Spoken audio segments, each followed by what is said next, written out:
سورج اور چاند کو جو اللہ ڈال رہا ہے، عذاب دینا مقصد نہیں ہے، مقصد ہے کافروں کو بتانا۔ جو لوگ چاند کی پوجا کرتے تھے ان لوگوں کو یہ بتانا مقصد ہے کہ تم سمجھ رہے تھے کہ چاند تمہاری مدد کرے گا، لیکن دیکھو آج چاند کی مدد کوئی نہیں کر رہا، چاند خود اپنی مدد نہیں کر سکتا، تمہاری مدد کیا کرے گا۔ سورج کو یہ بتانا تھا کہ دیکھو سورج کو کی تم پوجا کرتے تھے، سوریہ نمسکار کیا کرتے تھے، تو آج یہ سورج خود اپنے آپ کو نہیں بچا سکا تو یہ تمہیں کیا بچائے گا۔ بات سمجھ میں آ رہی؟ وہ بچی تو جاندار تھی نا، جاندار کے بارے میں سمجھ میں آتا ہے۔ تھوڑا جموں بھائی وہ گونج رہا ہے آواز، اس لیے تھوڑا اے بچے بیٹا بیٹھ جاؤ سکون سے۔ تو سورج اور چاند کو بے نور کر کے اللہ دوزخ میں ڈالے گا۔ جمہور علماء نے لکھا ہے کہ سورج اور چاند اپنی جگہ پر ہوگے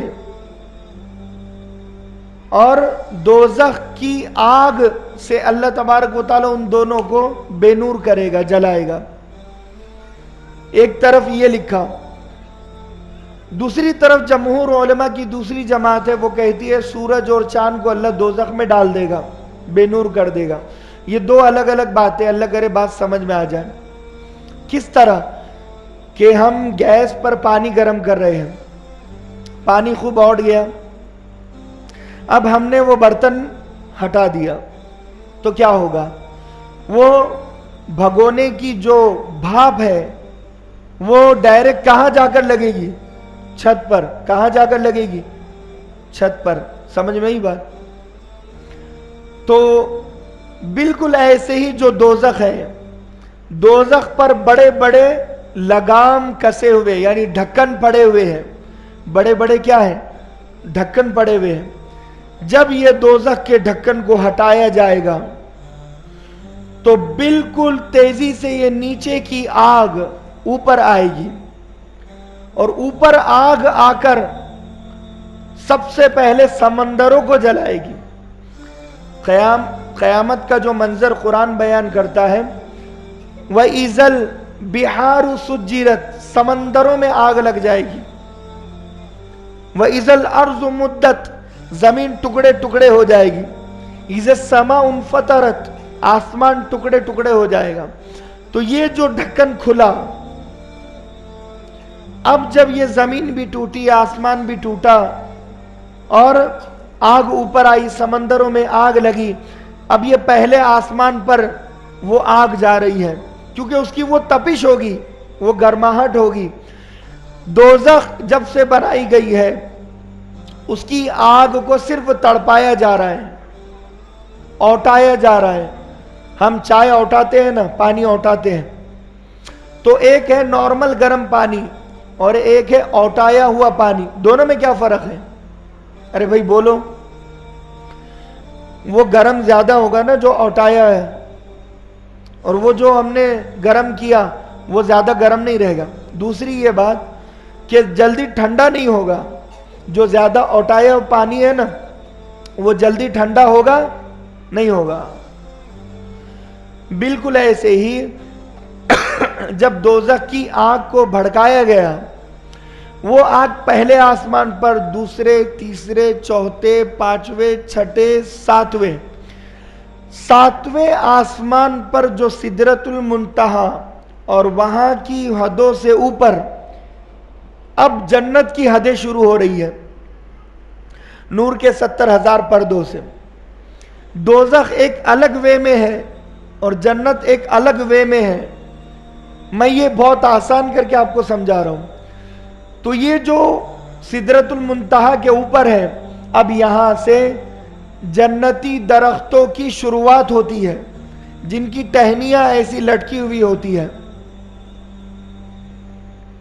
ان کی جڑیں ہوتی ہے چھٹے آسمان میں، اور کسی کی جڑیں 7ویں میں ہوتی ہے، اور شاخیں ابھری ہوئی ہوتی ہے، اور وہ 7ویں آسمان پر ٹچ ہوتا ہے۔ جنت کے دروازے سے پہلے 70,000 जन्नती दरख्त लगे हुए हैं। ये जो नूर के 70,000 पर्दे हैं, मैं उसके बाद का मंजर बयान कर रहा हूं जन्नत का, कि जन्नत के 8 दरवाजे हैं और जन्नत 10 जन्नतें हैं जो एक साथ तबकात में अल्लाह तबारक व तआला ने रखी है। तबकात यानी दर्जात में, दर्जात यानी फ्लोर में, पहला फ्लोर, दूसरा फ्लोर, तीसरा फ्लोर, चौथा फ्लोर। ये 25 मंजिला इमारत है। ये पहली मंजिल, दूसरी मंजिल, तीसरी मंजिल, जैसे हम बिल्डिंग बनाते हैं, बिल्डिंग टाइप में ये 8-10 जन्नतें हैं। तो पहली मंजिल पहली जन्नत, दूसरी मंजिल दूसरी जन्नत, तीसरी मंजिल तीसरी जन्नत, चौथी मंजिल चौथी जन्नत। ये मैं पूरी दलील से बात कर रहा हूँ। मौलाना अशरफ अली थानवी ने बयानुल कुरान में फरमाया है, मौलाना रशीद अहमद गंगोई रहमतुल्लाहि अलैह ने भी लिखा है, हिदायतुल कुरान में मुफ्ती सईद अहमद पालनपुरी रहमतुल्लाहि अलैह ने भी लिखा है, तो मौलाना कासिम नानवती ने भी लिखा है जन्नती आमाल में। तो लिहाजा ये तबकात हैं जन्नत के, पहला, दूसरा, तीसरा, चौथा, पांचवा, छठा, सातवां, आठवां, ये जन्नत है। जन्नत आदन है, जन्नत सलाम है, जन्नतुल मावा है,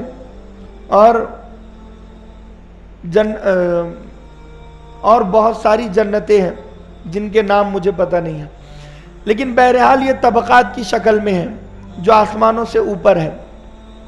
अब ये जो दोज़ख की आग तपिश से उठी है, तो ये आग जब 7वें आसमान पर पहुंचेगी तो अब इसकी गर्माहट कम होगी। वजह क्या बनेगी कि वो जो जन्नती दरख्त है उसके कुछ फल 7वें आसमान से ऊपर लटके हुए होंगे। ये जब जन्नत दोज़खी आग और भाप वहां पर पहुंचेगी तो ये भाप पहुंचने की वजह से वो फल पक जाएंगे, वो फल पक जाएंगे। और इसका तस्कीरा सूरह नज्म में अल्लाह तबारक व तआला ने किया है, आप वो देख लेना। सूरह बलद में भी है, सूरह नज्म में भी है, सूरह नबा में भी है, फी सिदरी मखजूद। उसके अलावा यतनाज़ऊन फीहा कअसन ला लगवुन फीहा वला तासीम, जितना जन्नत का जिक्र है वहां पर ये पूरी तफसील आपको मिल जाएगी। तो वो जो जन्नती दरख्त है वो दोज़ख की आग से जब पकेगे तो फिर वो दोज़ख की आग ठंडी होगी और फिर नीचे आएगी। तो मैं ये इतना बड़ा इसीलिए मैंने बताया ताकि आपको पता चल जाए।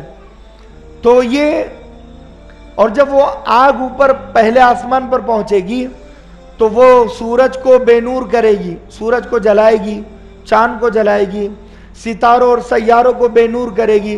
वइज़न नुजूमुन कदरत इज़ शम्सु कुव्विरत, ये इसकी पूरी तफसीर है। तो लिहाजा ये सूरज बेनूर हुआ, चांद बेनूर हुआ, सितारे सैयारे बेनूर हुए, खला का निज़ाम, आसमानी निज़ाम पूरा बेनूर हुआ, सब कुछ जलकर राख राख हो गया और ये ऊपर पहुंच गया 7वें आसमान से ऊपर। तो ये एक है सूरज और चांद को अजाब देने का तरीका। एक चीज है, हजरत मौलाना याकूब नानवतवी रहमतुल्लाहि अलैह सबक दे रहे थे दर्स, तो जब इसका तस्कीरा हुआ तो मौलाना अशरफ अली थानवी के ये उस्ताद हैं, ये दर्स हदीस दे रहे थे। जब ये हदीस गुजरी तो बच्चे कहने लगे कि उस्ताद मोहतरम, काश अल्लाह हमें वो मखलूक में शुमार कर दे जो नई मखलूक अल्लाह पैदा करके जन्नत से भर देगा। मैंने कहा था ना कि जन्नत को अल्लाह तबारक व तआला भर देगा, जन्नत बार बार कहेगी हल मिन मजीद, हल मिन मजीद, मुझे भरो, मुझे भरो, मुझे भरो। तो कसरत से लोगों को जन्नत में डाला जाएगा, मगर उसके बाद भी काफ़ी सारी स्पेस और बहुत सारी जगह होगी। तो उस वक्त अल्लाह तबारक व तआला एक नई मखलूक को पैदा करेगा और वो नई मखलूक को अल्लाह तबारक व तआला जन्नत में डालेगा। पैदा इसलिए करेगा ताकि जन्नत में डाले। जब ये तस्कीरा हुआ तो वो बच्चे कहने लगे काश हम वो मखलूक बन जाते तो ऐती जन्नत हमें मिल जाती। क्या मिल जाती? ऐती जन्नत। अगर हम भी होते ना तो हम भी यही कहते हैं